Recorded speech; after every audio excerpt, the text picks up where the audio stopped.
ભક્તિજુત્તાણ સત્તાણમણ કામણમ પૂરણે કપ્પતરુ કામધેનુ દુઃખદોહગદારિદ્રનિંદાસણમ સિદ્ધચક્કમ સયા સંતુણે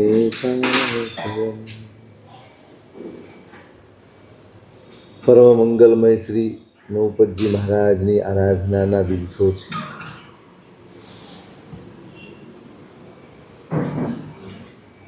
આજે ઉપાધ્યાય પદની આરાધનાનો દિવસ છે.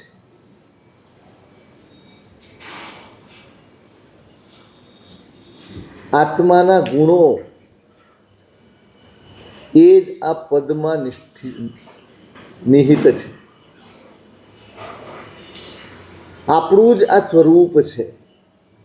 આપણી અંદર પડેલી સંભાવનાઓ એનું આ દર્શન છે. તમારી અંદર કેટલી સંભાવનાઓ પડી છે, ઉત્તમ સંભાવના. આ નવે પદ એ મારા પોતાના સ્વરૂપની વાત છે. આ નવે પદ એ મારી ઓળખાણ છે. આત્મા વિકાસનો સંકલ્પ કરે ત્યારે એ કયા કયા મુકામે કેવી કેવી રીતે પહોંચે અને કયા કયા ગુણને પ્રગટ કરી શકે એની વાત આ નવપદ છે. આ બધા ગુણો છે. આ ન વ્યક્તિ છે, ના કોઈ પદાર્થ છે. આ દરેક પદ એક ગુણ છે. આ દરેક પદ એક આત્માની અવસ્થા છે. અને એ અવસ્થા જે મારે મેળવવાની છે, આપણને લક્ષ્ય ભણી ધ્યાન દોરે. બસ આ નવપદની આરાધના એટલે છે, તમને ખબર પડે આજે તમે જેની ઉપાસના કરો છો એ ઉપાસના કરતા કરતા કરતા આવતીકાલે તમે પણ એ સ્થિતિએ પહોંચો, આ સ્થાનમાં પહોંચો અને સ્વયં ઉપાસ્ય બની જાઓ.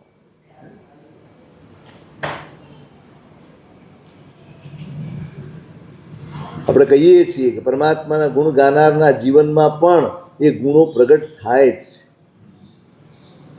આ ઉપાસનાનું કારણ આ જ છે. આ આરાધનાની પાછળનો ઉદ્દેશ આ છે કે તમે તમારી ઓળખાણ મેળવો, તમે તમારા ગુણોને ઓળખો. આ બધું જ તમારી અંદર પડેલું છે. બસ એને ઓળખવાની અને ઓળખીને પુરુષાર્થ કરવાની અને પછી એને ઉઘાડવાની જરૂર છે.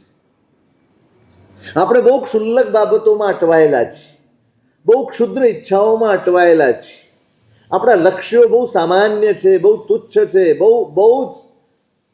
બહુ નિમ્ન કોટીના છે. હું જો માત્ર આ ભવનો વિચાર કરતો હોઉં, હું જો માત્ર મારી વર્તમાન પરિસ્થિતિનો વિચાર કરતો હોઉં, હું જો માત્ર અત્યારે મને જે કાંઈ મળ્યું છે ને હું જે કઈ અવસ્થામાં છું એનો જ વિચાર કરતો હોઉં તો એ મારું લક્ષ્ય બહુ સામાન્ય ગણાય. તમે ભલે ને દુનિયામાં પહેલા નંબર થવાનું લક્ષ્ય રાખતા હો તો પણ એ લક્ષ્ય આ સંસારના પરિભ્રમણમાં સાવ સામાન્ય કોટીનું લક્ષ્ય. બધી જ રીતે તમે પુણ્યથી સર્વોત્તમ હો તો પણ તમે કાંઈ જ નથી, કારણ કે જે છે એ તમારું નથી. તમે સમૃદ્ધ થશો તો તમારું જે છે એનાથી.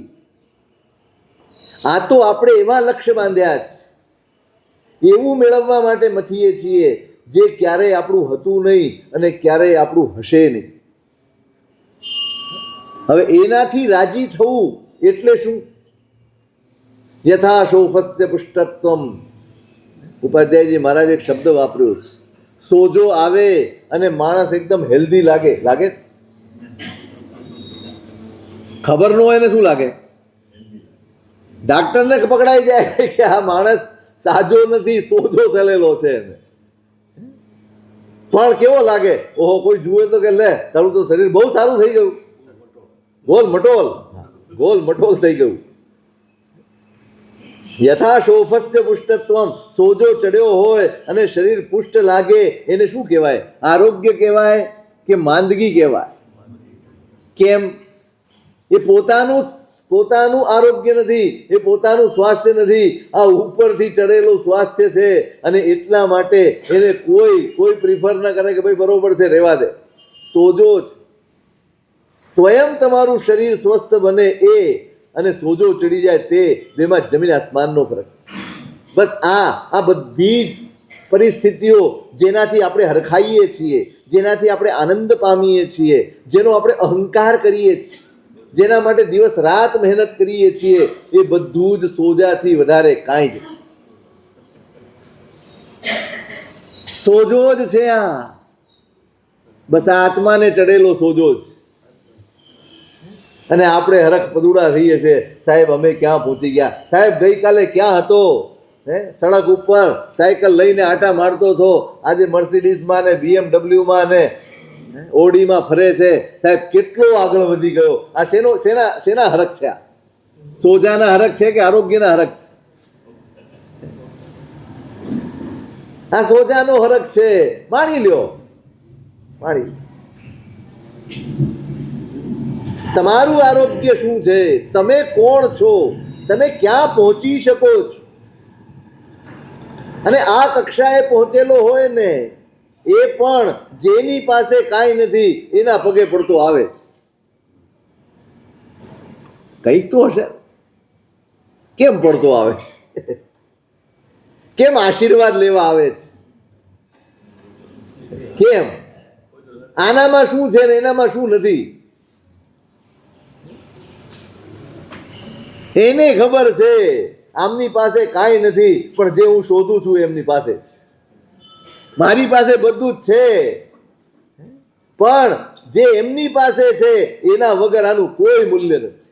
જે પ્રસન્નતા, જે આનંદ, જે સંતોષ, જે સંતુષ્ટિ, જે સંતૃપ્તિ અંદર છે એમનામાં, એ મારી પાસે નથી. અને એની શોધ કરતા કરતા ખોટા રસ્તે હું ચડી ગયો છું, પગે લાગે છે. આ નવપદના દરેક પદ એ મારી ઓળખાણ છે, મારો પરિચય છે. અંદર મંથન જાગવું જોઈએ. હું જે તત્વની ઉપાસના કરું છું ને એ એટલા માટે કે આ મારી અંદર એનો ઉઘાડ. બીજું કાંઈ જ મેળવવાનું નથી, બીજી કોઈ ઝંખના રાખવાની નથી, કોઈ કશી જ ઝંખના નહીં. સોજાને કોઈ ઈચ્છે ફરી વાર સોજો ચડે? આરોગ્ય ઈચ્છે, સોજો ન ઈચ્છે.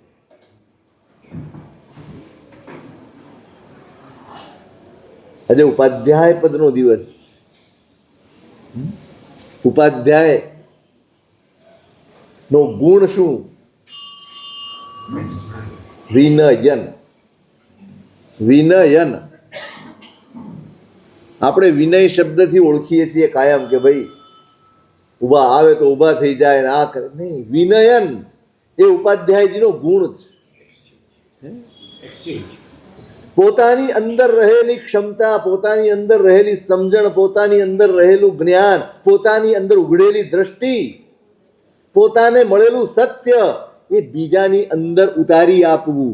એની અંદર પડેલા સત્યને, એની અંદર પડેલી દ્રષ્ટિને, બંધ પડેલી દ્રષ્ટિને ઉઘાડી આપવી, એના સત્વને ખોલી આપવું. આ તાકાત ઉપાધ્યાયજી ભગવંતની. આ ગુણ ઉપાધ્યાય ભગવંતનો જ. આ ગુણ ઉપાધ્યાય પદની આરાધના. બસ આ પ્રાર્થના કરવાની જ. જેમ જેમ આરાધના કરો, ખમાસનું આપો, સાથીઓ કરો, કાયોત્સર્ગ કરો, જે કરો, પ્રદક્ષિણા માળા જે કરો, એ પદની આરાધનાના પ્રભાવથી મારી અંદરનું જ્ઞાન, મારી અંદરની જ્ઞાન રુચિ, મારી અંદર જ્ઞાનનું સમર્પણ, મારી અંદર આગમનું, પરમાત્માના વચનોનું બહુમાન એ ઉઘડે. આ પ્રાર્થના સાથે આરાધના કરવાની. આ માગવાનું છે આજે. ફરીવાર રોજ રોજ કહીશ, માત્ર કરી નહીં જતા. આરાધજો, અંદર ઊંડા ઉતરજો, અંદર ભાવિત થજો. કેટલી ખામી છે આપણામાં. આપણને જ્ઞાન ગુણ પ્રગટ કરવો ખબર નહીં. જ્ઞાન ગમતું તો હશે જ, નહીં ગમે એવું તો નહીં જ કહેવાય. પણ આપણી આળસ, આપણો પ્રમાદ, આપણી અરુચિ પણ ખરી કે નહીં?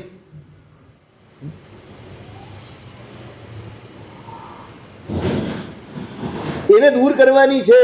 આ ખામી છે આપણી. આપણે પ્રભુના શાસનના વચનોથી, આગમ વચનોથી આઘા રહી જઈએ છીએ એ સંયોગોના કારણે નહીં, આપણી અરુચિના કારણે, આપણા પ્રમાદના કારણે, આપણા અજ્ઞાનના કારણે, આપણા મોહના કારણે. બધી જ સગવડ છે, બધી જ અનુકૂળતા છે. બસ આ અંદરનો જે અનુરાગ જાગવો જોઈએ, જે અહોભાવ જાગવો જોઈએ. બસ મારા પ્રભુની વાણી છે, મને સમજાય છે કે નથી સમજાતી એ બીજા નંબરની વાત છે. હું સમજવાનો પ્રયત્ન કરીશ, પણ એના પ્રત્યેનું બહુમાન, એના પ્રત્યેનો આદર, એના પ્રત્યેની ભીનાશ જોવા મળે તમને, કેવા ધન્ય થઈ જઈએ. આપણને સીધું સીધું પરમાત્માના મુખમાંથી પ્રગટેલું, ગણધરના મુખમાંથી પ્રગટેલું, શ્રુતધર મહાપુરુષોના મુખમાંથી પ્રગટેલું, જ્ઞાની ગીતાર્થ ભગવંતોના મુખમાંથી પ્રગટેલું સાહિત્ય, એમના મુખમાંથી પ્રગટેલું જ્ઞાન, એ સીધું આપણને મળ્યું છે. વાત કોના પ્રભાવે? આ શ્રુતની ગંગોત્રીને આગળ વધારવાનો શ્રેય જો કોઈને જતો હોય તો એ ઉપાધ્યાયજી ભગવંતો જ. શાસનને આગળ વધારે આચાર્ય ભગવંતો. શાસનની બધી જ જવાબદારી એમને સંભાળવાની હોય. શાસનના પ્રશ્નો હોય, સમસ્યાઓ હોય, કંઈ પણ પ્રશ્નો, એ બધા એમાં આચાર્ય ભગવંત ગૂંથાયેલા હોય. પછી ગચ્છનું, શિષ્યોનું, સમુદાયનું કોણ ધ્યાન રાખે, કોણ ખ્યાલ રાખે? તો ઉપાધ્યાય ભગવંત. આચાર્ય ભગવંત નિશ્ચિંત હોય.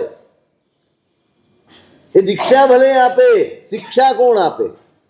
દીક્ષા આચાર્ય ભગવંત આપે, શિક્ષા ઉપાધ્યાય ભગવંત આપે.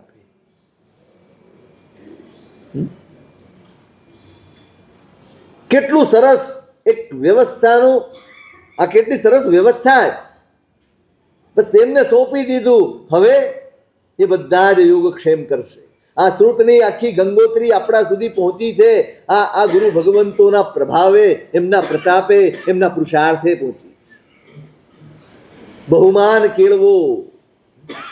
મેં એકવાર કહ્યું હતું, પહેલા ફરી વાર કહું, જેમ મંદિર જવા જેવું છે ને એમ જ્ઞાન ભંડારમાં પણ જવા જેવું. કેટલું વિપુલ પ્રમાણમાં શ્રુત આપણી પાસે છે. આમ જોવા જાઓ તો બિંદુ એ નથી, પણ આપણી ક્ષમતા અને શક્તિનો વિચાર કરીએ તો આપણા માટે તો આ બિંદુ એ દરિયો જ છે. અહોભાવ આવવો જોઈએ કે આ ભગવંતોએ આ શ્રુતની પરંપરા, આ શ્રુતના શબ્દે શબ્દ, આ પરમાત્માનો, આ શ્રુત એટલે કોઈ અક્ષર નથી માત્ર, આ શ્રુત એટલે કોઈ પુસ્તક નથી માત્ર, આ શ્રુત એટલે વાતો નથી માત્ર, આ શ્રુત એટલે પરમાત્માનો માર્ગ છે. અને માર્ગને આગળ વધારવાની જવાબદારી આ ઉપાધ્યાય ભગવંતની છે. એ જ એમનો ગુણ છે. એકબીજાને સૂત્ર આપે, સમજાવે, શીખવાડે, એટલે એક પરંપરાને એક થોડીક આવરદા ઓર મળે છે. આયુષ્ય વધારવાનું કામ છે આ. એના આયુષ્યમાં બળ પૂરવાનું કામ છે આ. શાસનનો પાયો કોણ? શાસનનો આધાર કોણ? જીન બિંબ જીનાગમ ભવિયણકુ, આ આધાર છે. આ આધાર.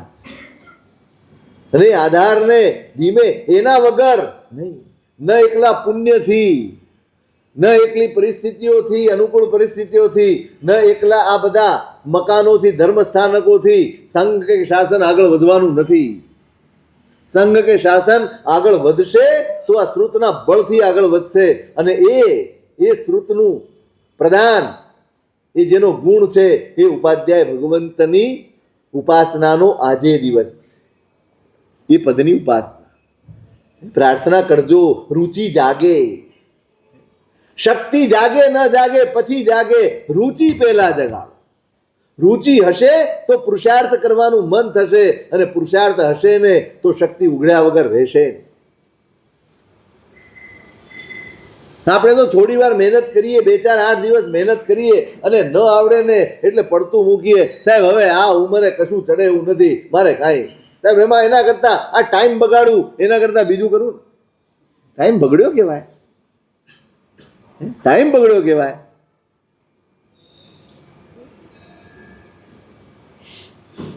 કેમ ટાઈમ બગડે છે એમ લાગે તમને? તમને નથી આવડ્યું માટે. માત્ર આવડવું મહત્વનું નથી, તમારી રુચિ મહત્વની છે, તમારો અહોભાવ મહત્વનો છે, તમારું સમર્પણ મહત્વનું છે. આ તો મારા પ્રભુના શબ્દો છે, આ તો આ મહાપુરુષોના શબ્દો છે. એમને મારે જીવનમાં ઉતારવાના. મહેનત તો કરીશ, આવડે ના આવડે પછી તમારા અહોભાવથી પણ તમે તરી જશો. આ પેદા કરવા માટે આ ભાવનાથી આજે ઉપાધ્યાય પદની ઉપાસના કરવી.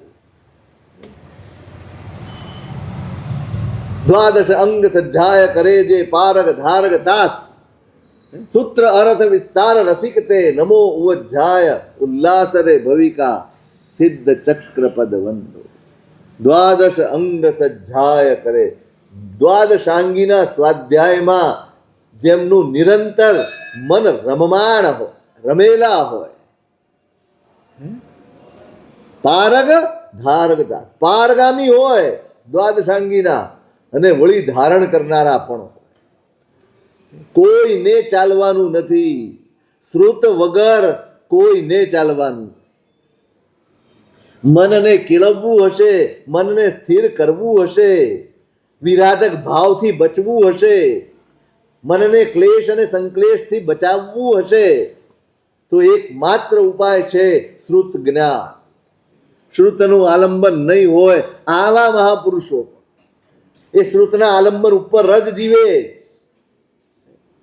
એના આધારે બસ આ જ રમણતા, આ જ રમણતા નિરંતર એની અંદર. અને ત્યારે ત્યારે એ શક્તિ ક્યારે ખીલે, ક્યારે ખીલે? આવું પ્રચંડ સામર્થ્ય, બીજાની અંદર રહેલા જ્ઞાન ગુણને ઉઘાડી આપવાનું સામર્થ્ય, બીજાની અંદર સમજણ બદલી આપવાનું સામર્થ્ય, બીજાની દ્રષ્ટિ ખોલી આપવાનું સામર્થ્ય એમને એમ નથી આવતું. જ્ઞાના વર્ણ્યના ક્ષયોપશમથી ભણી શકાય છે, કોઈની અંદર રોપી શકાતું નથી. આ તો રોપવાનું કામ છે, બીજા ધાન કરવાનું કામ છે. એ તો આત્મા જ્ઞાન ગુણમાં રમી ગયો હોય ને તો જ સંભવ છે. અને એ રમણતાનો ગુણ, જ્ઞાન ગુણની રમણતા, એનો ગુણ એ છે ઉપાધ્યાય ભગવંતનો. નિરંતર રમતા હોય, આત્મા એક રૂપ થઈ ગયો શ્રુત. મૂરખ શિષ્ય નિપાઈ જે પ્રભુ પહાણને પલ્લવ આણે. ગમે તેવો શિષ્ય આવી ગયો હોય, સુપાત્ર હોય. મૂર્ખનો અર્થ અપાત્ર નથી, જ્ઞાનનો ક્ષયોપશમ છે અહીંયા એ અર્થમાં. પાષાણાદપી પીયુષમ સંદતે યસ્ય લીલયા. પથ્થરમાં પણ અમૃત ઝરી જાય, પથ્થરમાંથી પણ અમૃત ઝરે એ તાકાત ઉપાધ્યાય ભગવંતની છે. એ એમના જ્ઞાન ગુણની તાકાત છે. એમની અંદર પરિણત થઈ ગયેલા શ્રુત જ્ઞાનની એ તાકાત છે. એ કે એની પાસે બેસે વજ્રસ્વામી મહારાજ, ઓળખો છો ને? ઓળખો છો? એના પૂર્વભાવની વાત તો તમને ખબર જ છે ને. તે લેખ દ્રુંબક દેવ છે, અષ્ટાબદ પર દર્શન કરવા આવ્યા છે, અને ગૌતમ સ્વામી પણ આવ્યા છે. નસીબ, ભાગ્ય જુઓ. ગૌતમ સ્વામી પણ એ જ વખતે આવ્યા, અને આ જીવની ભવિતવ્યતા આવી. દર્શન કરીને નીકળી પણ જઈ શકાય. ઘણા લોકો જતા રહે છે દેરાસરથી ડાયરેક્ટ, પણ ગુરુ ભગવંતને જોયા એટલે તરત જ ભગવંત કંઈક ફરમાવો. દેવલોકમાં છે, કાંઈ જરૂર સુખમાં જરૂર પડે? સુખમાં જરૂર પડે ખરી? ક્યારે જરૂર પડે? જ્યારે ક્યાંક ફસાયા હોઈએ, કાંઈ ઉકલતું ન હોય, ક્યાંક અટકી પડ્યું હોય, ત્યારે જ આપણને જરૂરિયાત લાગે. ગુરુ એ પરિસ્થિતિઓની જરૂરિયાત નથી, ગુરુ એ આત્માની જરૂરિયાત છે. પરિસ્થિતિઓ સુધારવા માટે ગુરુ નથી, જાત સુધારવા માટે ગુરુ. એમનું સાનિધ્ય એટલે નથી કે આશીર્વાદ મળી જાય ને મારું બધું સરસ રીતે ચાલે, હું બદલાઈ જાઉં એટલે ગુરુ છે. મારા બદલાવ માટે છે. આપણે તો હજી બહાર માટે જ ગુરુ રાખ્યા છે, આપણા પોતાના માટે તો ગુરુ કર્યા જ. બેસી ગયા ભગવંત કંઈક ફરવાઓ. જેના આલંબને દેવલોકમાં છે, દેવલોકનું જીવન છે પ્રમાદ પ્રચુર જીવન છે. દેવલોકમાં પ્રમાદની સંભાવના સૌથી વધારે છે. આપણી પાસે તો કાંઈ નથી ને તોય પ્રમાદનો પાર નથી. એની પાસે તો કોઈ મહેનત પણ નથી કરવાની, કોઈ ટેન્શન નથી રાખવાના, કોઈ લેતી દેતી નથી, કોઈ ઉધાર ને નગદ નથી, કશું જ નથી. બધું જ પુણ્ય અનુકૂળ હોય પહેલેથી છેલ્લે સુધી. એ સ્થિતિનું નામ દેવલોક છે. હવે ત્યાં કેવો પ્રમાદ હોય, કેવી ભૂલ ભૂલામણી હોય. ચારે બાજુ જ્યાં જાઓ ત્યાં, જ્યાં નજર કરો ત્યાં એકલા ભોગ વિલાસનું વાતાવરણ હોય. અને એ ભોગ વિલાસના વાતાવરણમાં પોતાની જાતને તારવી લેવી, પોતાની જાતને સાચવી લેવી કે એનાથી અલગ રાખી લેવી, એ કઈ સહેલી વાત નથી, જરાય સહેલી વાત નથી. આ એમને નથી બેસતા આ જીવો. આ પરિણતિ વાળા જીવો છે, પૂર્વ ભવની આરાધના વાળા જીવો છે. અહીંયા આત્મા ઘૂંટાયો હશે, અહીંયા આત્માનું લક્ષ્ય ઘૂંટાયું હશે ને તો દેવલોકમાં આત્મા યાદ આવશે, નહીતર ભોગ વિલાસ સિવાય કશું યાદ નહીં. એટલે ઘણા લોકો કે આજે ઘણા અમારે ત્યાં તો ફેશન છે, ના દેવલોકમાં આપણે જવું જ નથી, ત્યાં તો એકલા ભોગ વિલાસ. ડર શેનો? જેને આરાધક ભાવ પરિણમી ગયો છે એને કોઈ ગતિનો ભય ન હોય, કોઈ ગતિનો ભય ન હોય. ગમે એવી ભોગ વિલાસની પરિસ્થિતિ હોય, જેને આરાધક ભાવ રમાડી લીધો છે, જેને પોતાની અંદર આત્મસાત કરી લીધો છે, એને એ આરાધક ભાવ જે પરિસ્થિતિમાં હશે ત્યાં એનું રક્ષણ કરશે, ત્યાં એને સાચવશે, ત્યાં એને પડતા બચાવશે, ત્યાં એની દીવાદાંડી બનશે, ત્યાં એનું દીપક બનશે, ત્યાં એનું અજવાળું બનશે. ડરે એ જેને આરાધક ભાવ નથી કેળવ્યો. તો શું મનુષ્ય બનશે તો ભોગ વિલાસ નહીં આવે? સાવ તુચ્છ ભોગોમાં પેલા ભૂંડ છે એ વિષ્ટામાં અને કાદવમાં આનંદ માણે છે. કોના કારણે? વૃત્તિ બદલાય ને તો દેવલોક પણ નડતો નથી, અને વૃત્તિ ન બદલાય ને તો આ કાદવ પણ નડી જાય. બદલવાનું અહીંયા જ. પેલો જાગૃત છે, ગુરુ ભગવંતનું સાનિધ્ય મળ્યું, દેવલોકમાં જવાનું છે, ખબર છે દેવલોકમાં રહેવાનું, આવા વાતાવરણ વચ્ચે રહેવાનું છે, અને એમાં મારા આત્માને જાળવવો હશે તો મારી પાસે કોઈક આલંબન જોઈશે. બેસી ગયો ભગવંત પાસે સાહેબ, અને ભગવંતે પુંડરીક કંડરીક અધ્યયન ફરમાવ્યું. જીલે અહો ભાવથી જીલે. મને શું ખપ પડવાનું? મને જ ખપ છે આનો. હું ક્યાં છું, કઈ પરિસ્થિતિને આને કાંઈ લાગતું ઓળખતું નથી. દરેક પરિસ્થિતિમાં શ્રુતનો ખપ છે, દરેક પરિસ્થિતિમાં આલંબનનો ખપ છે. જેને પોતાનું સાધવું છે એને આની જાગૃતિ દેવલોકમાં આ ભાથું બનશે. આ ગુરુના શબ્દો એ મારું આલંબન બનશે, મારું ભાથું બનશે, મારો સહારો બનશે, મારા જીવનનું અજવાળું બનશે. ઝીલ્યું, હૃદયથી ઝીલ્યું, આત્માથી ઝીલ્યું. ઝીલીને દેવલોકમાં ગયા. હવે એક જ વાર સાંભળ્યું છે. આપણે કેટલી વાર સાંભળ્યું? કેટલી વાર સાંભળીએ છીએ? ઘણી વાર આ શોખ થઈ જાય છે. એક વાર મળ્યું છે ને એને આત્મસાત કરી લીધું, બસ ગયા. એમ લાગ્યું જાણે રત્નનો દાબડો મળી ગયો, જાણે રત્નનો ખજાનો મળી ગયો છે. હવે એને સાચવવાનો, હવે એમાંથી જરાય ખોવાઈ ન જાય, જરાય એમાં ઉણપ ના આવી જાય, ઓછપ ના આવી જાય, એની ચિંતા કરવાની છે. માંડ મળ્યું છે, ક્યાંય સંયોગો નથી, કોઈ કેનાર નથી. ભલે ચોપડીઓ ઘણી પડી છે, કોણ કહેશે કે જાઓ ભણો? કોણ કહેશે કે જાઓ વાંચો? આ વાતાવરણની વચ્ચે દીવાદાંડી મળી છે, ના એ ઓળવાઈ જાય એવું તો હું કરીશ જ. આ જે ચિનગારી પ્રગટી છે ને એને ઓળવાવા નથી દેવી.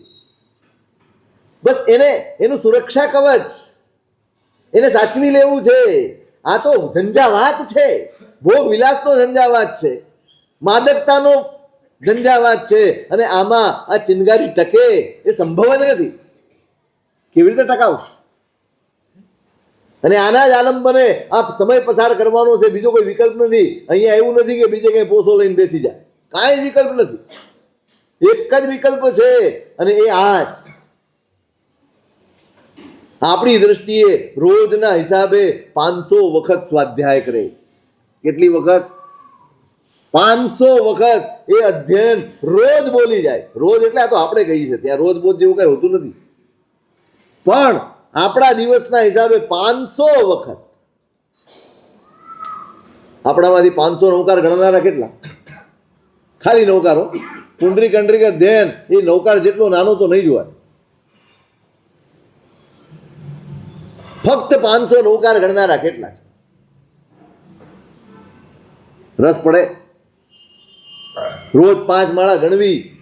જે મળ્યું છે ને એનું મૂલ્ય નથી આપે. ડગલે ને પગલે આની જરૂર પડશે એવું ભાન પણ નથી આપે.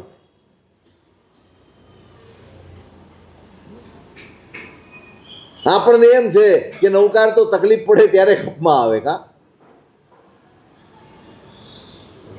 નૌકાર જેટલું પવિત્ર તત્વ આટલું નાનકડું એ 500 વખત ગણવાની આપણી તૈયારી નથી.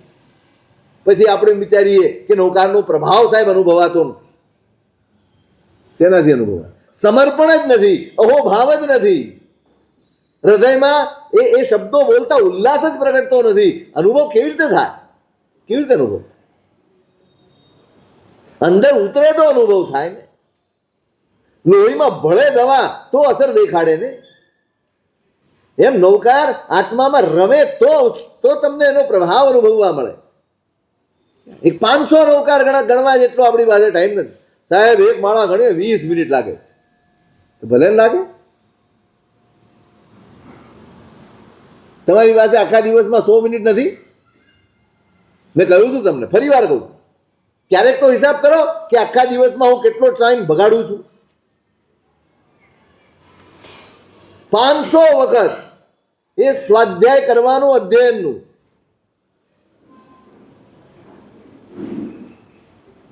જેટલો કાળ દેવલોકમાં રહ્યા એટલો કાળ હંમેશા કંટાળો નહીં આવ્યો હોય?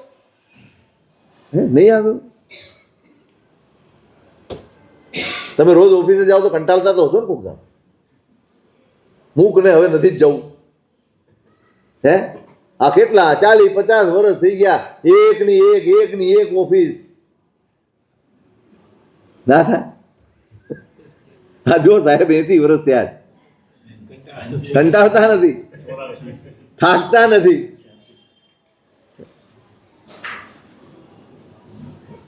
આ ભવ માટે વગર કંટાળે આટલું બધું કરી શકો છો. આત્મા માટે કાંઈ નહીં. આત્મા માટે નહીં. એમાં કંટાળો આવે, એમાં અકળામણ થાય, એમાં ચેન્જ જોઈએ 10-10 મિનિટે. એક સામાયિક જેટલું પણ આપણે સ્થિરતાથી બેસી નથી શકતા. આત્મા માટે આટલોય પરાક્રમ ને આટલોય પુરુષાર્થ ફોરવવામાં આપણે કેટલા કાચા પડીએ, કેટલા કાચા છીએ. અંદરથી હલબલી નથી જતા. 500 વખતનો સ્વાધ્યાય રોજ.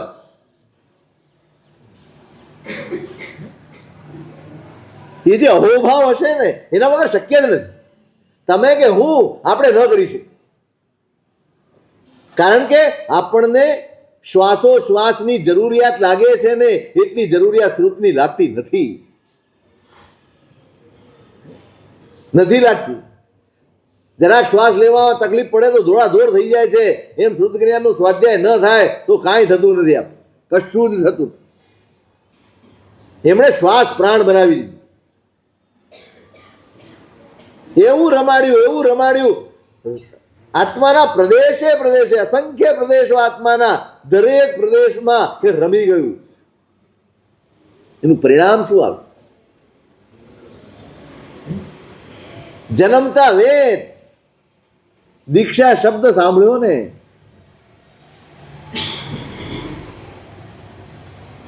અને સાધુપણા તરફ પ્રયાણ કરવાનું મન, ત્યાં જન્મતા વેદ, આપણે જન્મતા વેદ ખાવા તરફ દોડીએ છીએ કે નહીં? જન્મતા વેદ ખાવાની ઈચ્છા થાય છે આપણને, કારણ કે એ ઘૂંટ્યું છે અને આને જે ઘૂંટ્યું છે એ જાગ્યું.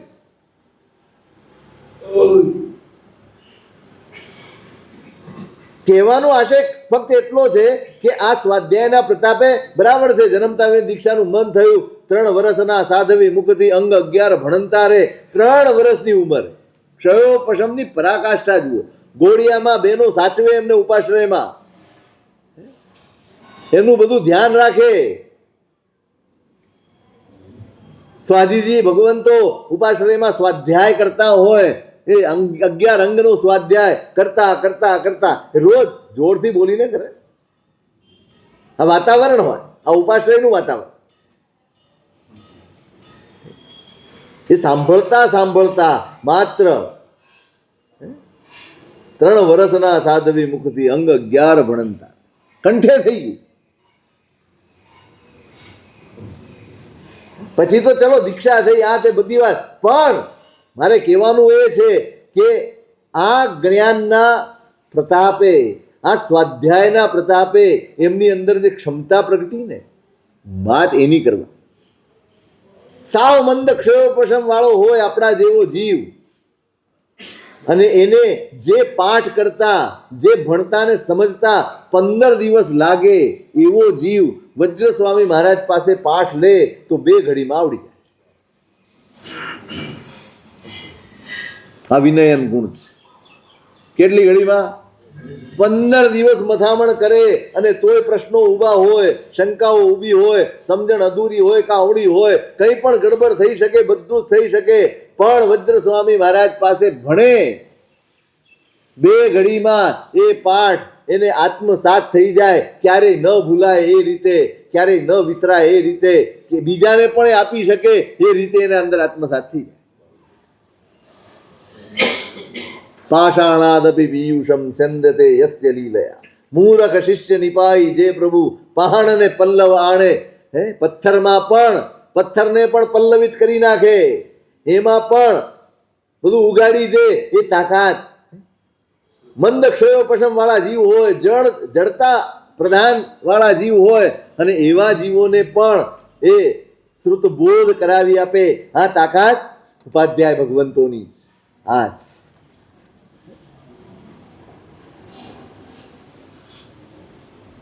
કેવી શક્તિ છે! અહોભાવ આ કરી આપે, રુચિ આ કરી આપે. કેવી તાકાત, કેવી શક્તિ પ્રગટ થઈ!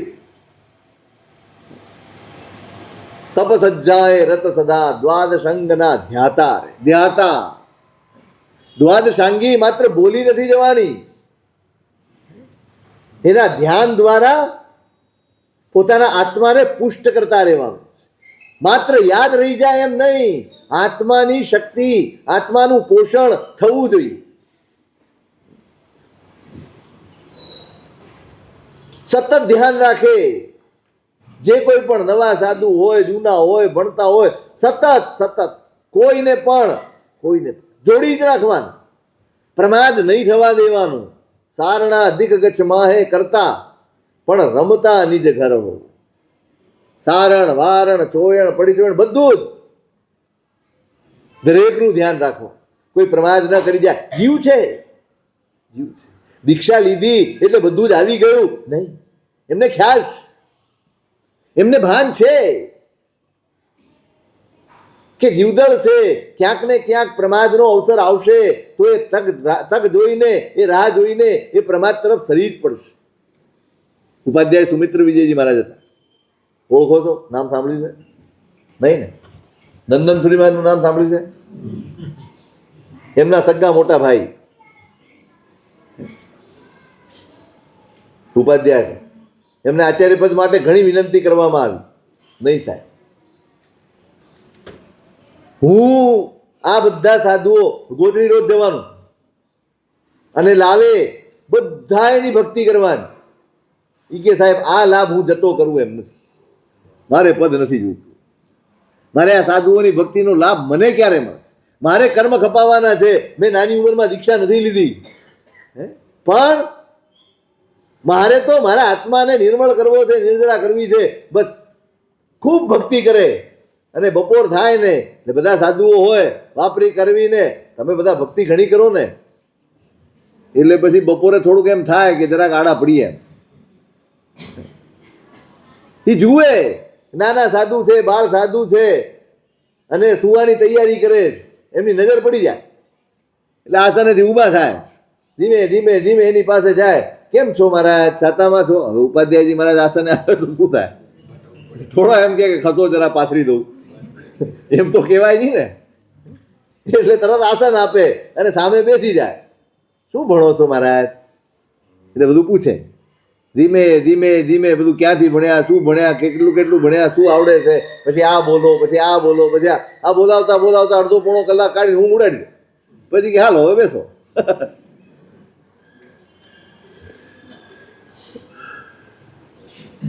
શ્રીપતિ હે સુઈ જાય, શરમ નથી આવતી?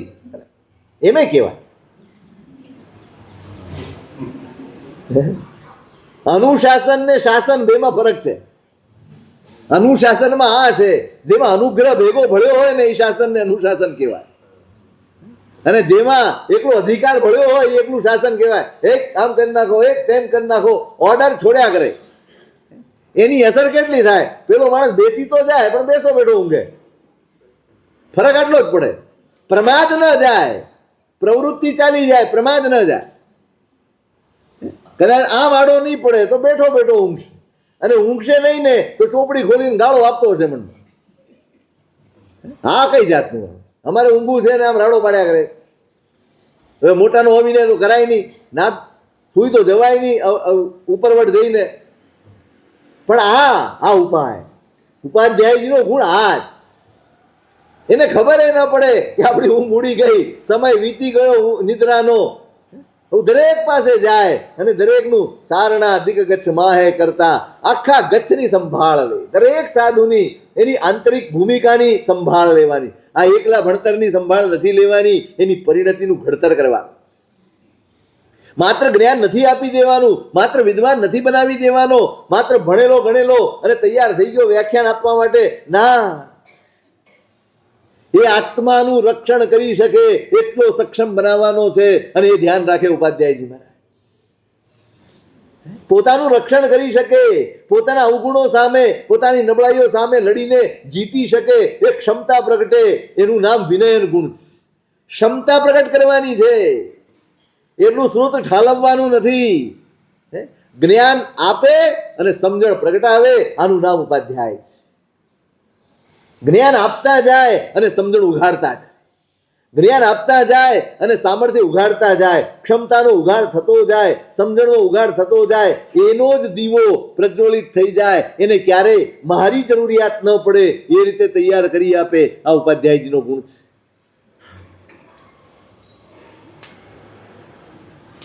હોય જીવ છે, પ્રમાદ આવી જાય, ગુસ્સો ક્યારેક આવી જાય, ક્યારેક કંઈક થઈ જાય, ક્યારેક કંઈક થાય. સાચવી લે, એની લાગણીને સાચવીને ને બદલે. જે લાગણી નથી સાચવતો ને એ કોઈ દાડો કોઈને બદલી શકતો નથી. આપણે છે ને લાગણી નથી સાચવતા. આપણે જોઈએ છે, જોયું, વાતે વાતે ગુસ્સો કર્યા કરે. આપણને આટલું જ દેખાય કે આ વાતે વાતે ગુસ્સો કરે છે અને વાતે વાતે વાંકું પડી જાય છે, વાતે વાતે મોઢું ચડી જાય છે. બસ એની પ્રતિક્રિયા જોઈને આપણે એના માટે પ્રતિભાવ બાંધી લઈએ છીએ, એના માટેના ધારણા બાંધી લઈએ છીએ, આ તો આવો જ. પણ એ ગુસ્સો કરે છે, એ મોઢું ચડાવે છે કે રિસાઈ જાય છે, એની પાછળ કારણ શું છે ત્યાં સુધી આપણે ઉતરતા નથી. એ કારણ સુધી પહોંચે એનું નામ ઉપાધ્યાય ભગવાન છે. એની લાગણીને સમજવાની છે, એની લાગણીને બદલવાની છે, એની સમજણ બદલવાની છે, એની પ્રવૃત્તિ નથી બદલવાની. કોઈ મતલબ જ નથી. તમે ડરાવીને ધમકાવીને એને રોકી દેશો, એ એના રિએક્શન રોકી તો લેશે પણ અંદરથી ક્યારેય નહીં બદલાય. એ ધૂંધવાટ અંદર એમને એમ પડ્યો હશે, કોક દાડો વિસ્ફોટ થઈને બહાર પ્રગટ. ઉપાધ્યાયજી મહારાજ આ કરે, સાચવી લે એને તત્ક્ષણ. કશોય ન ઉપદેશ આપે ન ઠપકો આપે, નહીં તું સાચો જ. શું કે બરાબર છે, આને આમ કરવું જ ના જોઈએ. એનું મન ઠરશે ને ત્યારે તમારું સાંભળવા તૈયાર થશે. આપણે તો ઉકળતા મનમાં જ નાખવા જોઈએ બધું, ઠપકો આપી દઈએ, સમજાવટે કરી દઈએ, ઉપદેશે ફાડી દઈએ. કાંઈ આ તો ભેંસ આગળ ભાગવત છે, પછી અકળાઈ. આપણી ભૂલ આપણને દેખાય જ નહીં, આપણી ક્ષતિ દેખાય જ નહીં કે ભૂલ આપણે કરી છે, ખોટા ટાઈમે ખોટા ઉપદેશ ઠોક્યા. એને ઠરવા તો દો, એના મનને શાંત તો થવા દો, તમારી વાત ઝીલી શકે એટલી એના ચિત્તમાં સ્થિરતા તો પેદા થવા દો. એ તો આપણે કરવું નથી. જ્યારે મન ડિસ્ટર્બ હોય, જ્યારે મનમાં આ ધૂંધવાટ ચાલતો હોય, ઘમાસાણ ચાલતું હોય, અને એવા વખતે તમે કંઈ પણ સારામાં સારી વાત કરવા જાઓ, ફેંકાઈ જ જાય ને, ફેંકાઈ જાય. પછી તમે કહો અસર જ નથી થતી, અમે આટલું બધું આમના માટે. અરે તમે ખોટા છો ભાઈ, તમે ખોટા. પ્રેમથી જાળવી લેવા, આ જ કામ છે. સારણા અધિક ગચ્છમાં હે કરતા, બધું જ પેલા પ્રેમથી એ સમજાવે, ખાલી ઈશારાથી સમજાવી દે, રોકે ખરા, પ્રેરણા પણ કરે, કડક પણ થાય, બધું જ કરે. લક્ષ્ય શું હોય? આ બધું જ કરતા હોય ને, છતાંય હૃદયમાં એક માત્ર વાત્સલ્યનો ભાવ, એક માત્ર અનુગ્રહની બુદ્ધિ હોય, બસ આનું સારું થવું. એને કડક થતા બહુ વાર લાગે. જ્યાં સુધી ગોળથી મટતું હોય તો ગાળ કોણ આપે? ગોળથી મટે તો ગાળ કોણ આપે?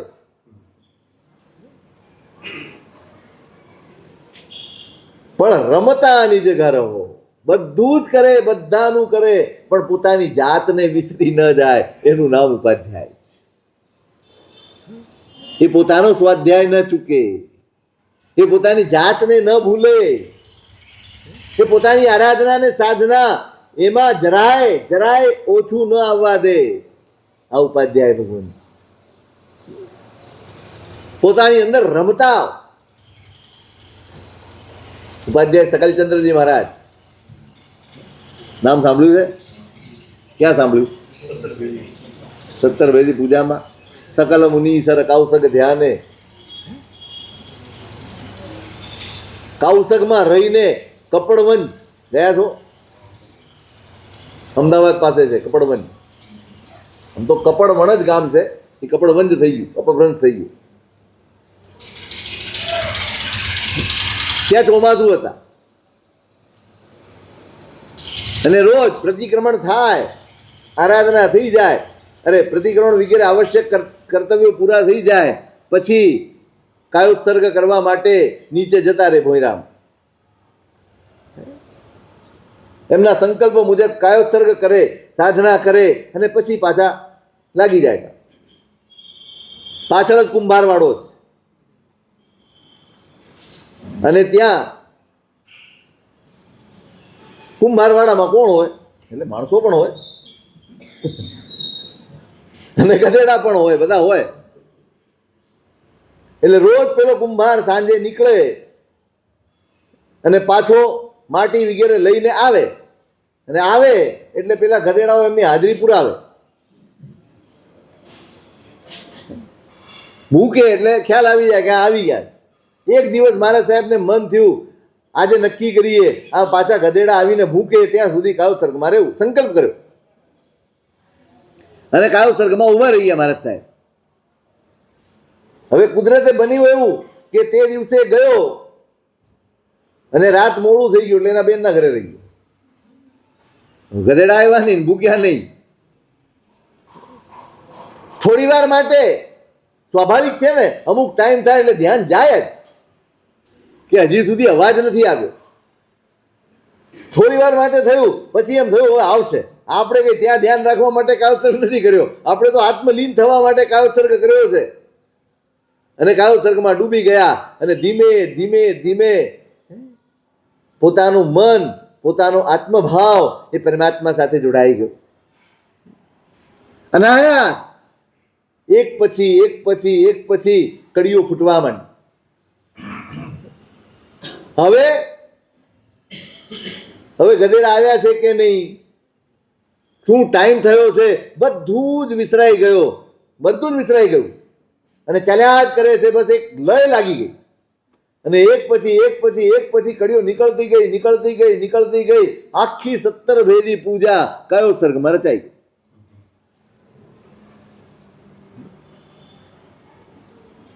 કેવા અદ્ભુત શબ્દો! શ્રીજીન રાજ તવ મહનમ ઇન્દ્રાદિક પરે કિમહમ હોવે તો ભી તુમ સબ સહનમ. કેવા શબ્દો પ્રગટ્યા હશે. પરમાત્માને કહે છે કે પરમાત્મા તવ મહનમ, તમારી પૂજા અમે કરીએ છીએ, પણ ઇન્દ્રાદિક પરે કિમહમ હોવે, ઇન્દ્ર મહારાજા અને દેવલોકના દેવતાઓ જે રીતે તમારી પૂજા કરી શકે, જે સામર્થ્ય એમની પાસે છે એવું તો અમારી પાસે નથી. અને તો બી તુમ સબ સહનમ, તોય તમે અમારી કાલી ઘેલી ગાંડી ઘેલી પૂજાઓને તમે સહન કરો છો. આ ભગવાનને કહ્યું છે. શ્રીજીન રાજ તવ મહનમ ઇન્દ્રાદિક પરે કિમહમ હોવે. ઇન્દ્રાદિક કરે એમ તો અમે કરી શકીએ નહીં. કેટલીય ગરબડ કરતા હઈશું, કેટલીય આશાતના કરતા હઈશું, બધું જ કરતા હઈશું, તો ભી તુમ સબ સહનમ, તો પણ તમે બધું સહન કરો છો. વાંચી છે આપણે તો ભણાવતાય નથી, કારણ કે આવડે એમ જ નથી. આપણે આત્મારામજી મહારાજની ભણાવીએ કારણ કે એમાં જરાક રાગ થયેલા જ, અને આ બધા રાગ શાસ્ત્રીય છે. એટલે લગભગ કોઈને કોઈ પૂજા ભણાવનારાને નથી ભાવતા. જે પૂજા ભણાવનારા હોય છે ને એને નથી ભાવતું. અમારા બહેનોને નથી ભાવતું, ભાઈઓની તો વાત કરવાની જ નથી. હવે જમાનો જ ગયો. અમે જુનાગઢ ગયા ને, કેટલા વર્ષની વાત કરું, 32 વર્ષ પહેલા. ત્યાં મહાવીર સ્વામીનું જિનાલય છે નીચે. અમે પહોંચ્યા ને ત્યાં ભાઈઓ બધા શ્રાવકો, આજે તમે પાઘડી મંડળ છે ને તમારું, એમ બધા લાઈન બંધ બેઠા અને એ દેરાસરમાં પૂજા ભણાવતા હતા મહાવીર સ્વામીની પંચકલ્યાણક પૂજા. આમ સાંભળીને તમને રોમાંચ થાય. એ જમાનો હતો. ભાઈઓ સ્વયં પૂજા ભણાવતા, સ્વયં. શ્રાવકોને આવડતી, દેશી ઢાળો આવડે, બધું જ આવડે. ગયું. ક્યારેક સાંભળવા જેવી, ક્યારેક માણવા જેવી પૂજા. કંઠ પીઠે દામ દીઠે, કંઠ પીઠે દામ દીઠે પ્રભુ મેરે પાપ નીઠે. કંઠ પીઠે, આપના ગળામાં કોઈ કે માળા ચડાવી છે ભગવાન, એ જોઈને જ મારા પાપ ખપી જાય. પાપ નીઠે. એક એક શબ્દ તમે સાંભળો ને તો આમ ભીંજાતા જાઓ. એટલા અદ્ભુત શબ્દો એ મહાપુરુષે એમાં વાપર્યા. હા છે રમતા નિજ ઘર હો, સારણા અધિક ગચ્છ માહે કરતા, બધું જ કરે. પણ સાંજ પડે કે હવે થાકી ગયો, હવે સૂઈ જાઓ, નહીં. મારી આરાધના, મારી સાધના મારે પણ જરૂરિયાત છે. મારા આરાધક ભાવને પુષ્ટ કરવાની જરૂરિયાત છે. મારા આત્માને નિર્મળ કરવાની મારી એ જરૂરિયાત છે. પુરુષાર્થ ચૂકે નહીં, પરાક્રમ છોડે નહીં. અને આ એક રાતનો કાયો સર્ગ અને સકળ સંઘને 17 ભેદી પૂજાનો લાભ થયો. 17 ભેદી પૂજા મળી. વિનય વિજયજી મહારાજ, આ શ્રીપાલનો રાસ આપણે વાંચીએ, કોની રચના છે? વિનય વિજય. બંને ભેગા છે. સંઘે વિનંતી કરીશ. રાંદેર, ત્યારે તો ગામ હતું, આજે તો રાંદેર સુરતમાં ભળી ગયું. રાંદેર ગામ, ત્યાં ચોમાસું હતા મહારાજજી, અને સંઘે વિનંતી કરી કે સાહેબ શ્રીપાળ અને મૈણા વિશે. મહારાજે કહ્યું કે ભાઈ મને લાગતું નથી કે આ હું પૂરું કરી શકું. યશો વિજયજી છે એમને તમે કહો, એ જો જે બાકી રહી જાય એ પૂરું કરી આપતા હોય તો હું આને શરૂ કરું. કેવા અંતર્મુખ ને પવિત્ર મહાપુરુષ હશે. અણસાર આવી જાય કે બસ હવે આપણો સમય પૂર્ણ થવા આવ્યો. સંઘ ગયો વિનંતી કરવા ઉપાધ્યાયજી મહારાજને, યશો વિજય મહારાજને, કે સાહેબ આવી વિનંતી કરી છે અને એમણે આપની ઉપર કળશ ઢોળ્યો છે કે સાહેબ આપ જો પૂરું કરી આપતા હો, અધૂરું રહી જાય તો એ બાંહેધરી આપ લો, વચન આપો તો એ શરૂ કરે. એમણે હા પાડી, ભલે મારાથી બનતો પ્રયત્ન કરીશ. વિનય વિજયજી મહારાજ રસાળ કવિ છે અને યશો વિજયજી મહારાજ અત્યંત તાત્વિક કવિ છે. એમની વાતમાં તત્વજ્ઞાન આવે આવે ને આવે. તમે જોજો, જ્યાં સુધી ઉપાધ્યાયજી મહારાજનો ભાગ ના આવે ને ત્યાં સુધી બધા બહેનો સાંભળે.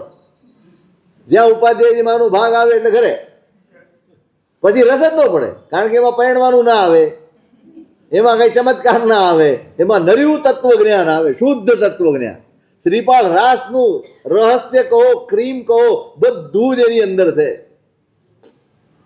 પણ આપણને ત્યાં જ રસ નથી પડતો. આપણને તો અહીં ગયો ને વીણા વગાડી ને દરવાજો ખોલ્યો એમાં જ રસ પડે બધું. શ્રીપાળ શ્રીપાળ કેમ છે, મહિના મહિના કેમ છે, નવપદ નવપદ શું છે, એની ઓળખાણ જ આમાં છે, છેલ્લે જે આપી છે એમાં. અને આ શ્રીપાળનો રાસ કરતા કરતા કરતા કરતા એમના અંતરમાં અનુભવ દિલમાં પેઠો રે. એમણે લખ્યું છે, પોતે પોતાના અનુભવનું જ્ઞાન કર્યું છે કે આ રચતા રચતા રચતા મારી અંદર જે આનંદનો સાગર ઉછળ્યો છે, જે અનુભવ પ્રગટ થયો છે, એ જીભથી કહી શકાય એવો નથી, એ જીભથી વર્ણવી શકાય એવો નથી. ક્યાં છે? બે લીટી વાંચીએ તો ખરા.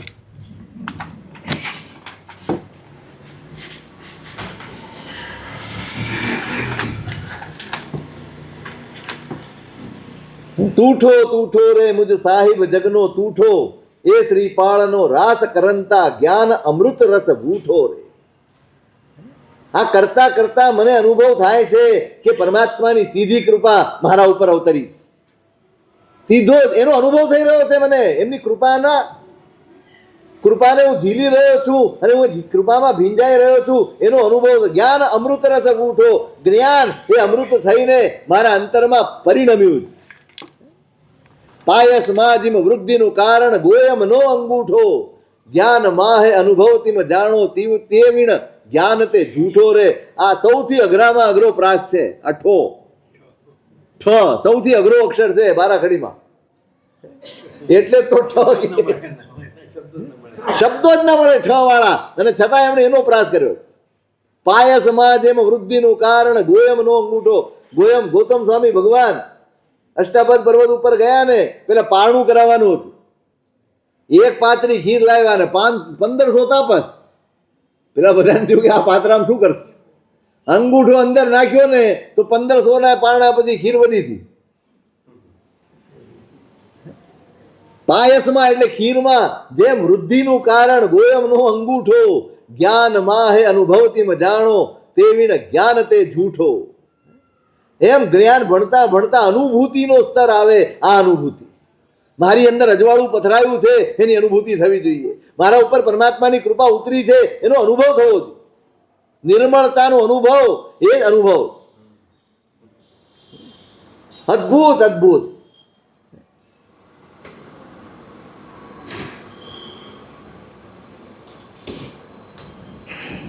પૂર્વ લિખિત લીખે થવી કોઈ, મસી કાગળ ને કાંઠો રે. ભાવ અપૂરવ કહે તે પંડિત, બહુ બોલે તે બાઠો રે. લખવાનું ઘણું બધું લખી શકાય એમ છે, પણ જે અનુભવ થયો છે ને એને વર્ણવી શકાય એવું નથી. બોલવાથી કોઈને કશું જ સમજાય એવું નથી. બહુ અદભુત છે આ ઢાળ, વાંચજો ક્યારેક. તે વિનય વિજયજી મહારાજ લોક પ્રકાશ નામનો ગ્રંથ લખ્યો છે એમણે. દ્રવ્ય લોક પ્રકાશ, ક્ષેત્ર લોક પ્રકાશ, કાળ લોક પ્રકાશ અને ભાવ લોક પ્રકાશ, 4 ભાગ છે. બહુ વિશાળ ગ્રંથ છે, બહુ જ વિશાળ. શાસનનું સઘળું એ જ્ઞાન, દ્રવ્યાનું યોગ, ક્રિયાનું યોગ, ચરણાનું યોગ, ગણિતાનું યોગ, બધા જ અનુયોગનો સમાવેશ કરીને બેઠેલો ગ્રંથ એટલે લોક પ્રકાશ. એ વાંચી જાય ને આમને આમ વિદ્વાન થઈ જાય, ગીતાર થઈ જાય. ખાલી એક જ ગ્રંથ છે.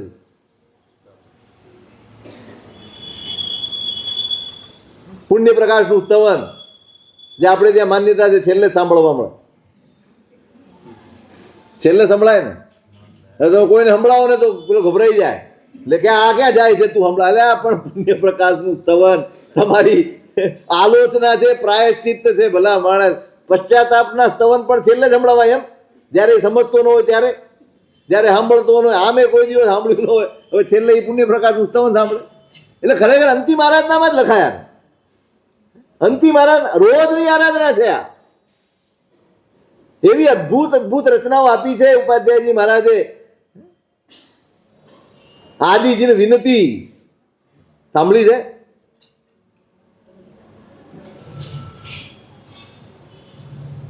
શત્રુંજયના દાદા એને વિનંતી કરી છે, એની ગાથાઓ છે.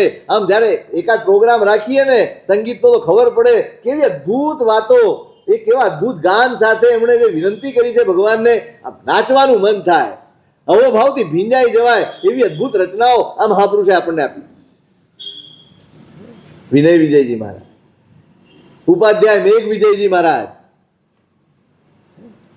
જગતગુરુ વીરસુરી મહારાજના સમયમાં 27 ઉપાધ્યાયો હતા. એક એક ઉપાધ્યાય ગચ્છ નાયક થાય એટલી ક્ષમતા ધરાવતા. એક એક ઉપાધ્યાય. ઉપાધ્યાય મેઘ વિજયજી મહારાજ આ બધા એ સમયના છે. ઉપાધ્યાય વિનય વિજયજી મહારાજ, ઉપાધ્યાય કીર્તિ વિજયજી મહારાજ, ઉપાધ્યાય યશો વિજયજી મહારાજ, આ બધા ધુરંધર મહાપુરુષો એ વખતના. આ મેઘ વિજયજી મહારાજે એક કાવ્ય બનાવ્યું છે. કલિકા સર્વજ્ઞ ભગવાન હેમચંદ્ર સુરી મહારાજે કાવ્ય બનાવેલું સપ્ત સંધાન કાવ્ય. એ કાવ્ય સમય જતા લુપ્ત થઈ ગયું. એના જેવું જ કાવ્ય મેઘ વિજયજી મહારાજે બનાવ્યું. સપ્ત સંધાન કાવ્યનું નામ. દરેક શ્લોક આ આખા કાવ્યમાં 7 મહાપુરુષોના ચરિત્ર છે. દરેક શ્લોક 7 મહાપુરુષોને અનુસરે. એક રીતે અર્થ કરો તો ભગવાન આદિનાથનું ચરિત્ર થાય, બીજી રીતે અર્થ કરો તો શાંતિનાથનું ચરિત્ર થાય, ત્રીજી રીતે કરો તો નેમિનાથનું થાય, ચોથી રીતે કરો તો મહાવીર સ્વામી, પછી કરો પાર્શ્વનાથ, પછી 5મી રીતે કરો તો મહાવીર સ્વામી, 6ઠ્ઠી રીતે કરો તો રામ, અને 7મી રીતે કરો તો કૃષ્ણ. એક શ્લોકના 7 અર્થ થાય. સપ્ત સંધાન, 7 કથાઓનું અનુસંધાન જેમાં છે એ સપ્ત સંધાન મહાકાવ્ય. આખું કાવ્ય એ રીતે જ. અને એની ટીકા હવે આપણા સમજણની બહાર છે ને આ બધું. તો એની ટીકા અમૃતસુરી મહારાજે લખી છે. ઓળખો છો અમૃતસુરી મહારાજ? નેમિસુરી મહારાજના શિષ્ય છે આ કેસરિયાજી. એ અમૃતસુરી મહારાજે એની ટીકા લખી છે, જેથી આપણા જેવા અબુધ લોકો સમજી શકે કે આ 7 કેવી રીતે અર્થ કરવા. યશો વિજયજી મહારાજ, ઉપાધ્યાયનું નામ લઈએ, ઉપાધ્યાય પદની આરાધના કરીએ અને યશો વિજયજી મહારાજ યાદ ના આવે કેમ બને? કેવું પ્રદાન છે આ મહાપુરુષ. પોતાના જીવનની ક્ષણે ક્ષણ નીચોવી દીધી છે. આમ છેલ્લું ટીપું હોય ને અજવાસનું ત્યાં સુધી લખતા હોય, ત્યાં સુધી લખતા. અને આ ઘટના છે કદાચ પેલી ને છેલ્લી ઘટના છે. શિષ્ય ગ્રંથો લખે અને એની ફેર કોપી ગુરુ મહારાજ કરે. નહીં વિજયજી મહારાજ હવે આ તો લખ્યા, અંદરથી ધોધ આવે, ક્યાં અટકાવે? ફેર ક્યારે કરવા બેસે? ફેર કરે ત્યાં બીજું કાંક આવે. લખ્યા જ કરે, અખંડપણે લખ્યા. કેવો ક્ષયોપશમ હશે એમ. બધા ગ્રંથો તો આપણને આજે મળતાય નથી. ઉપાધ્યાયજી મહારાજે જે રચના કરી છે, પણ જે સમર્પણ, જે જ્ઞાન પ્રત્યેનું અદ્ભુત કેટલો ઉપકાર કર્યો છે આ મહાપુરુષે. શાસ્ત્રીય પદાર્થો, આગમના પદાર્થો, પૂર્વોના પદાર્થો, આ બધા જ પદાર્થોને ગુજરાતીમાં ઉતારી આપ્યા. આપણા જેવા મંદ ક્ષયોપશમ વાળા જીવો જે સંસ્કૃત પ્રાકૃત ન ભણી જાણી શકે એવા જીવોની ઉપર ઉપકાર કરવા માટે આખું, શું નામ છે એનું? ગુર્જર સાહિત્ય સંગ્રહ. ગુર્જર સાહિત્ય સંગ્રહ પુસ્તકનું નામ છે. બધી જ ઉપાધ્યાય મહારાજની જેટલી ગુજરાતી રચનાઓ છે, 125 ગાથાનું સ્તવન, 150 ગાથાનું સ્તવન, 350 ગાથાનું સ્તવન, સિમંદર સ્વામીના નિશ્ચય નયના સ્તવનો, શાંતિનાથ ભગવાનના સ્તવનો, જે પણ છે નિશ્ચયને આ તાત્વિક પદાર્થોની પીરસણી છે.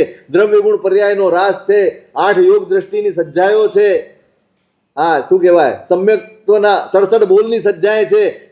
કેટલું આપ્યું છે. ઓહો, તમે સંસ્કૃતના ગ્રંથો ભણવા કે વાંચવા નથી જઈ શકવાના, આગમ કે કશું જ ભણી નથી શકવાના, પણ માત્ર ગુજરાતી ગ્રંથોનો સ્વાધ્યાય કરો ને, આટલું જ ભણી લે ને, ખાલી એમનું આ ગુજરાતી સાહિત્ય ભણી જાય તો માણસ ગીતાર્થ થઈ જાય. શ્રાવક હોય કે સાધુ, એમને એમ ગીતાર્થ થઈ જાય.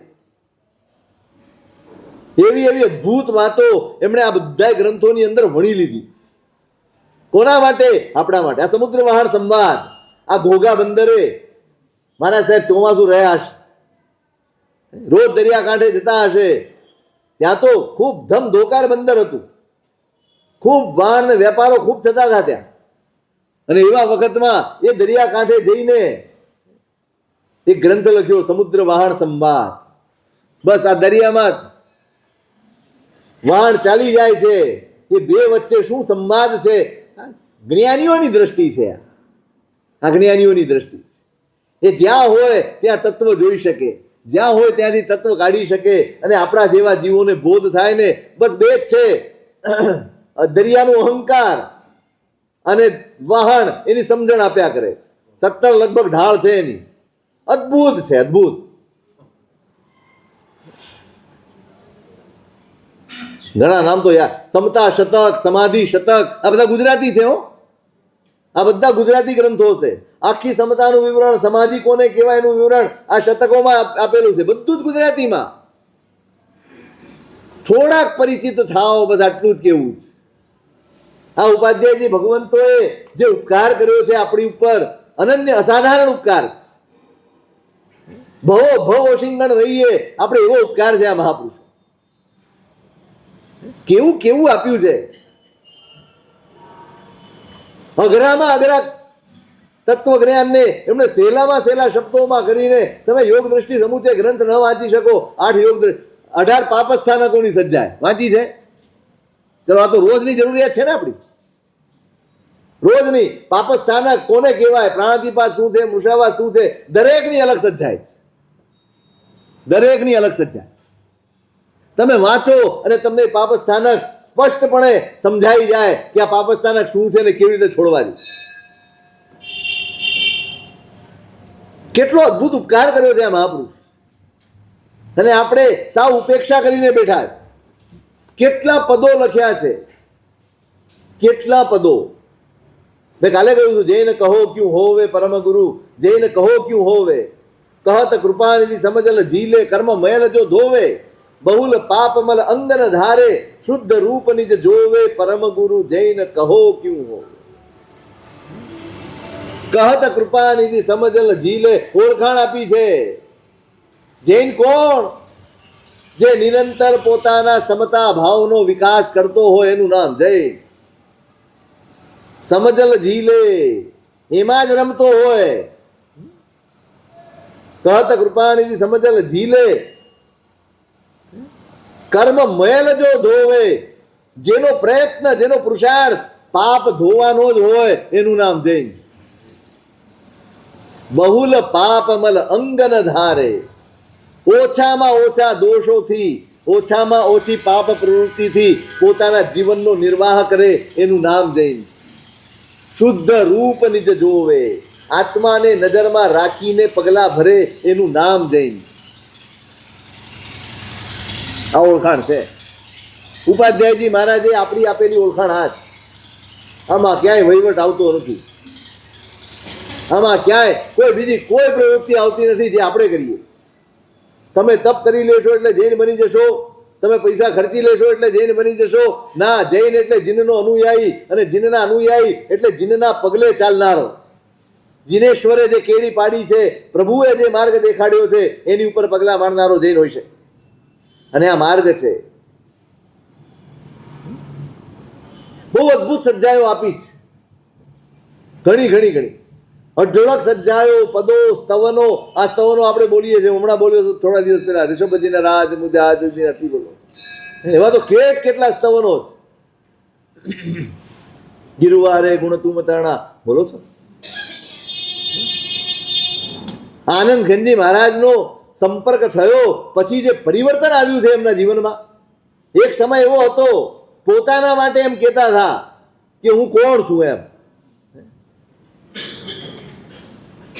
પૂર્વમ ન્યાય વિશારદત્વ વિરુદ્ધમ કાશ્યામ પ્રદત્તમ બુધેહી, પોતાના માટે લખ્યું છે એમણે કે કાશીમાં બધા પંડિતોએ ભેગા થઈને જેણે ન્યાય વિશારદનું બિરુદ આપ્યું છે એવો હું. આ જ બોલનારી વ્યક્તિ એમ કે છે, હે અસ્માદૃશામ પ્રમાદગ્રસ્તાનામ ચરણ કર્ણહીનાનામ, અમે પ્રમાદમાં ગ્રસ્ત છીએ, ચારિત્ર અને ક્રિયા એના કોઈ ઠેકાણા નથી પ્રભુ, અને તોય બસ તમારું પ્રવચન રાગ, તમારા શાસનનો રાગ એ અમારું આલંબન છે, અને એના બળે અમે તરવાના છીએ. કેટલું પરિવર્તન! એક આનંદ ગંજી મહારાજનું એક સંપર્ક. એમણે આનંદ ગંજીની અષ્ટપદી લખી છે, આનંદ ગંજી મહારાજનું વર્ણન કરતી અષ્ટપદી લખી છે, અદભુત અષ્ટપદી છે. આ બધું આજે કઈ વાંચી શકાય એવું નથી આપણી પાસે અત્યારે, પણ આ તો ખાલી થોડાક નામ ગણાવું છું, જેટલા મોઢે આવે છે, યાદ આવી રહ્યા છે, બધું બતાડું છું. આ ઉપકાર છે ઉપાધ્યાય ભગવંતનો. આટલી પ્રાર્થના કરજો કે કઈ નહીં તો ઉપાધ્યાયજી ભગવંતના આ ગ્રંથોના સંપર્કમાં પણ આ જીવનમાં આવીએ ને તોય આપણો આત્મા નિર્મળ થઈ જશે, તોય આપણું કલ્યાણ થઈ જશે. પણ શું યાદ આવ્યા કરે, શું કરવું? કેટલું અદભુત! એક સંપર્ક થયો આનંદ ગંજી મહારાજનો અને જમીન આસમાનનો ફરક પડ્યો. આમ ઉડતા હતા અને સીધા જમીન ઉપર આવી ગયા. નહીં, હું કોણ? અદભુત રચનાઓ છે મહાપુરુષ. આજે આ પદની આરાધના ઉપાસના કરીને બસ આટલી જ માંગણી કરવાની છે. આપણી જ્ઞાન રુચિ આ ઉપાધ્યાય પદની આરાધનાથી જાગે અને આપણે પણ આના સંપર્કમાં આવીએ અને આપણે ઉજળા થઈએ.